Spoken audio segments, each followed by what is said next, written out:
All right, since I'm recording on the phone, it cut off. But I was saying, sense of progression is good in this game, and that's good for I guess people because you want to feel like you're not getting anywhere. But this game does a perfect job at pacing all like your upgrades, the missions. They get a lot cooler, locations get a lot better, and things like that. It's just basically once you get out of the first part, this game just like absolutely takes off, and it's just really fun. So I recommend this game if you have a Switch and things like that. I recommend you get this. I actually got this game 2 years ago, but it's one of those Wii U games that I just got for the Switch because, well, I didn't have a Wii U until here recently. But Donkey Kong Country Tropical Freeze, it's a hard game, at least for me.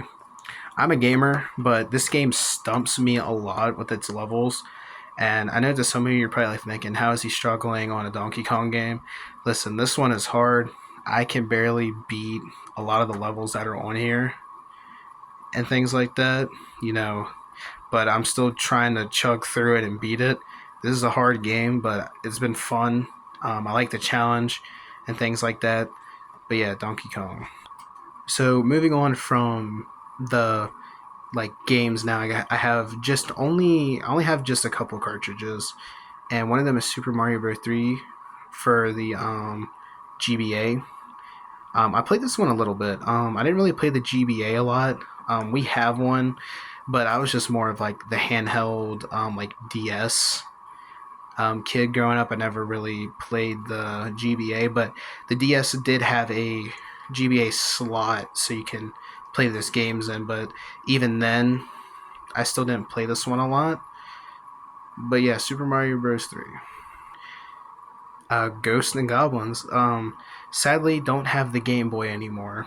As a kid, I stupidly broke it. Like I just didn't know, how important the console was at the time. But I ended up breaking it as a kid. And but this is the only Game Boy game that I could find. I have Tetris somewhere else, but this is it as far as Game Boy games go. But I didn't play this one a lot because it was hard. Like it was, it was just really hard, so I didn't play this one a lot. But yeah, Ghosts and Goblins.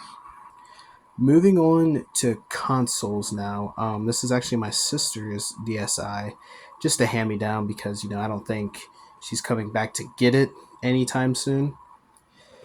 But yeah, I played this a lot. I still play it kind of a little bit now because I have some DS games that I like to play on it, and I say it's still in pretty good condition, honestly, like from the look wise, and it still turns on and everything like that. But this is actually my sister's DSi. I actually never had one. I was stuck with the DS, believe it or not. To me, this is probably the most important handheld or just, like gaming thing in my life. I got this back in 2014.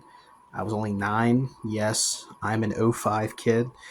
Please don't hate me, don't unsubscribe or just dislike the video because of that. But this is my 3DS. Sadly, it doesn't work anymore. The battery just gave out on it, and it only happened here recently when I was playing Omega Ruby and things like that. But sadly, it pooped out on me during that playthrough of it. But just a lot of memories with this console. It's traveled a lot of miles, with me going through the state here and just taking it to school and having memories with friends. Like I said earlier, in part one with Super Mario Maker, this was the console that, or sorry, not console, but handheld that did it all. And this is one of my favorite handhelds ever. Playing Nintendo Badge Arcade, it was like the first handheld